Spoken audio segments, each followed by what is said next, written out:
Biden ने भी भारत को अपना खास दोस्त बताया है और ये जो बातचीत चल रही थी, ओपनिंग स्टेटमेंट प्रधानमंत्री मोदी और अमेरिकी राष्ट्रपति जो बाइडेन के बीच में, बाइडेन ने भारत की कोविड पॉलिसी की तारीफ की है और कोरोना काल में मोदी ने अच्छा काम किया है, ये जो बाइडेन ने कहा है। साथ ही ऑस्ट्रेलिया और जापान के पीएम ने भी तारीफ की है प्रधानमंत्री मोदी की और भारत सरकार के जिस तरह से कोविड मैनेजमेंट और कोविड पॉलिसी भारत ने अपनाई है। I'm pleased that we've reached agreement for the U.S. Development Finance Corporation to continue its important work in India, supporting vaccine production, clean energy initiatives, and I'm also glad we're renewing the Indo-U.S. Vaccine Action Program. और मुझे भी ये भी प्रसन्नता है कि हमने एक समझौता अनुबंध अपना किया है अमेरिका के लिए, अपने विकास वित्तीय निगम के लिए, और उसको हम जारी रख रहे हैं और बहुत एक आवश्यक महत्वपूर्ण काम कर रहे हैं जो कि भारत को मदद कर रहा है वैक्सीन उत्पादन के लिए और स्वच्छ ऊर्जा के निवेश के लिए। और मुझे ये भी खुशी है कि हमने अपना भारत और अमेरिका का वैक्सीन एक्शन प्रोग्राम में भी नवीनीकरण कर दिया है, इसको रिन्यू किया है।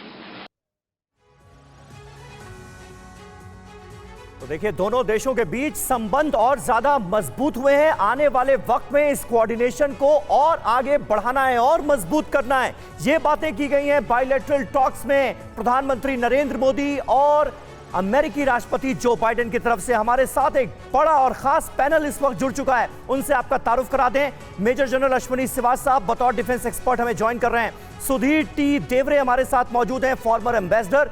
डॉक्टर राजीव नयन भी हमारे साथ मौजूद हैं, फॉरेन एक्सपर्ट के तौर पर। लेकिन सबसे पहले श्रीवास्तव साहब, आपसे जानना चाहूंगा, सुबह से लेकर अब तक की जो डेवलपमेंट टोक्यो से सामने आई है, खास तौर पर क्वाड मीटिंग के जो पॉइंटर्स सामने आ रहे हैं, क्या आपको लगता है चीन की विस्तारवादी नीतियों पर, उसकी अग्रेसिव पॉलिसीज पर लगाम लगाने में बहुत हद तक क्या हम कामयाब होंगे? ये चार देश कामयाब होंगे, क्वाड कामयाब होगा, क्या लगता है? हाँ बिल्कुल समीर, देखो सच्चाई यह है कि क्वाड का बेसिक एम ही ये था कि जो एग्रेसिव असर्टिव और एक्सपेनिज्म एटीट्यूड है चीन का, उसको रोकना है। और अगर आप देखें कि ये क्वाड का एम है फ्री, ओपन और इंक्लूसिव इंडो पैसिफिक, और तीन गाइडिंग प्रिंसिपल हैं: freedom of navigation, rule based international order, maintaining territorial integrity and sovereignty of all nation including minor island nation. इसका मतलब यह है जो छोटे छोटे देश जिनको दादागिरी कर रहा है चीन, जो उसने अपना economic zone, exclusive economic zone बना लिया 80% साउथ चाइना सी में, कहीं ना कहीं वो एक्सपेनिज्म कर रहा है, उसके अगेंस्ट है ये। और ये है कि आप अपनी दादागिरी करके अपना करना नहीं कर सकते, आपको rule of the game follow करने पड़ेंगे। और मुझे लगता है अभी ये मैसेज बड़ा क्लियर गया चीन को, और चीन को सबसे बड़ा डर अगर किसी से है तो वो क्वाड से है, इसीलिए वो उसको एशियन नेटो बोलता है। मुझे लगता है आने वाले समय में ये इकोनॉमिक फोरम और इनफॉर्मल जो फोरम है वो धीरे धीरे इंच होगा टूवर्ड मिलिटराइजेशन भी।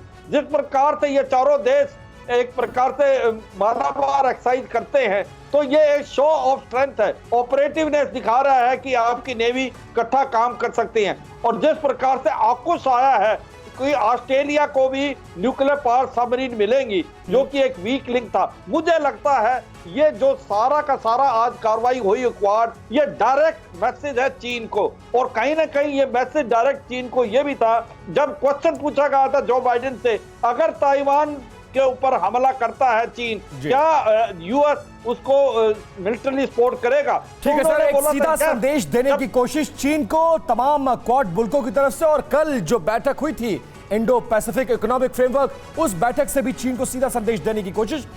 अड़ी सोमवार से शुक्रवार शाम 6 बजे सिर्फ TV9 भारतवर्ष पर।